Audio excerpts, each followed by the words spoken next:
নমস্কার বন্ধুরা, নিবেদিতার গৃহকোণে আপনাদের সকলকে স্বাগত জানাই। আজকে আমি পাকা আমের ছানা পোড়া মিষ্টি বানিয়েছিলাম। খেতে ভারী সুন্দর হয়েছিল।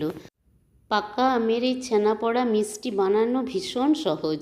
আপনারা আমের সিজন চলে যাওয়ার আগে আমার মতো পদ্ধতিতে বাড়িতে একবার বানিয়ে দেখতে পারেন। খুবই সুন্দর খেতে লাগে। এখানে আমি 1 প্যাকেট দুধে ছানা কাটিয়ে নিয়েছিলাম। এরপর ছানাটা যেহেতু আমি ভিনেগার দিয়ে কাটিয়েছিলাম, সেই জন্য 1 গ্লাস জল দিয়ে ছানাটা খুব ভালোভাবে একবার ধুয়ে নিলাম। জলটা ঝরানোর জন্য ছানাটাকে আধ ঘন্টা ছাঁকনির মধ্যে রেখে দিলাম। এদিকে একটা পাত্রে 100 গ্রাম মতো চিনি নিয়ে নিলাম।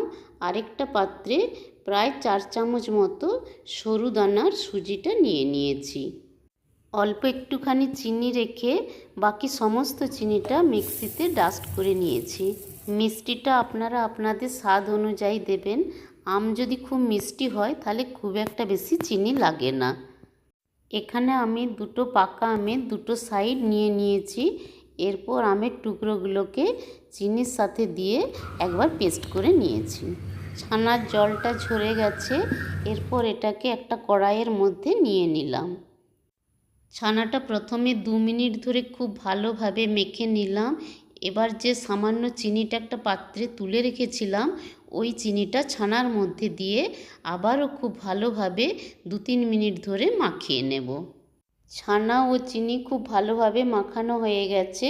এরপর 4 চামচ সুজি ছানার মধ্যে দিয়ে আবারও খুব ভালোভাবে সমস্ত ছানাটাকে মাখিয়ে নিলাম। 3 মিনিট ধরে ছানা ও সুজি খুব ভালোভাবে মেখে নিলাম। এখন ছানাটা অনেক মোলায়েম হয়ে গেছে। এরপর আমের পাল্পটা ছানার মধ্যে দিয়ে দিলাম। এখানে আমি আমের পাল্পটা একটু বেশি দিয়েছি। আপনারা চাইলে আমের পাল্পটা একটু কমও দিতে পারেন। 1 প্যাকেট দুধে একটা আমের পাল্প দিয়েও ভারী সুন্দর এই ছানা পোড়া মিষ্টি বানানো যায়। আবারও 3-4 মিনিট ধরে ছানা, আম, সুজি এবং চিনি খুব ভালোভাবে মিশিয়ে নিতে হবে। সমস্ত কিছু মিশিয়ে নেওয়ার পর মিশ্রণটা ঠিক এই রকম হবে। এরপর এই মিশ্রণটাকে 1 ঘন্টা মতো রেস্টে রেখে দেব। 1 ঘন্টা রেস্টে রাখার পর 3 চামচ গাওয়া ঘি দিয়ে মিশ্রণটির সাথে খুব ভালোভাবে মিশিয়ে নেব। একটা পাত্রের মধ্যে একটা পেপার রেখে পেপারটা একটু ঘি বুলিয়ে নেব। এরপর সমস্ত মিশ্রণটিকে এই পাত্রের মধ্যে ঢেলে নেব। সমস্ত মিশ্রণটা আমার ঢালা হয়ে গেছে। এরপর পাত্রটিকে একটুখানি ট্যাপ করে নেব। একটা কড়াই গ্যাসে চাপিয়ে ওই কড়াইয়ের মধ্যে একটা স্ট্যান্ড রেখে পাত্রটি স্ট্যান্ডের মধ্যে বসিয়ে নেব। এরপর একটা ঢাকা দিয়ে দেব। খেয়াল রাখতে হবে কোনো দিক দিয়ে যেন হিটটা বাইরে বেরিয়ে না যায়। গ্যাসের ফ্লেমটা 30 মিনিট মতো লো টু মিডিয়ামে রেখেছিলাম। ঢাকাটা খুলে আপনাদের দেখাই। এই দেখুন কালারটা কত সুন্দর হয়ে আসছে। এরপর গ্যাসের ফ্লেমটা লো করে আরও 30 মিনিট ঢাকা দিয়ে রেখে দিলাম। আবারও 30 মিনিট পর ঢাকা খুলে আপনাদের দেখাই। এই দেখুন হাতে একটুও লাগছে না। কালারটা কত সুন্দর হয়েছে, তাই না? আমার ছানা পোড়া মিষ্টি রেডি হয়ে গেছে। এরপর গ্যাসের ফ্লেমটা অফ করে 1 ঘন্টা মতো রেস্টে রেখে দিলাম।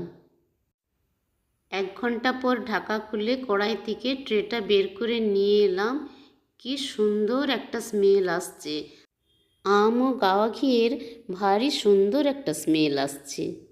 একটা ছুরির সাহায্যে পাত্র থেকে মিষ্টিটিকে প্রথমে আলাদা করে নেব। এরপর একটা প্লেটের মধ্যে উল্টে মিষ্টিটিকে বের করে নেব।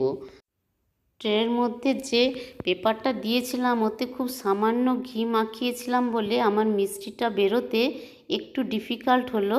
আপনারা পেপারটার মধ্যে একটু ভালো করে ঘি মাখিয়ে দেবেন। এরপর পেপারটা আস্তে আস্তে মিষ্টি থেকে তুলে নেব।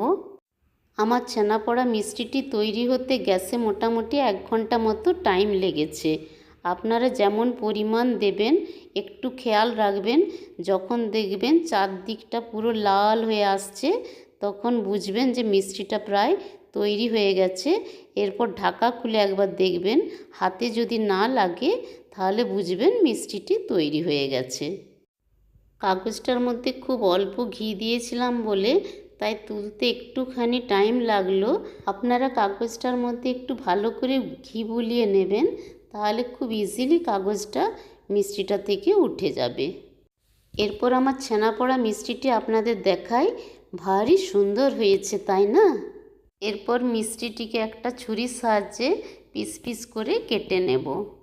আপনাদের সকলকে বিশেষ অনুরোধ, পাকা আমের এই ছানাপোড়া মিষ্টিটি একবার বাড়িতে বানিয়ে দেখবেন, ভারী সুন্দর খেতে লাগে।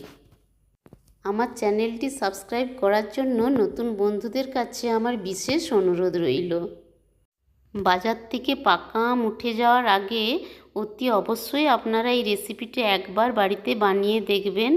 আশা করি আপনাদের ভীষণই ভালো লাগবে। আজ এখানেই শেষ করলাম। Tata, bye bye.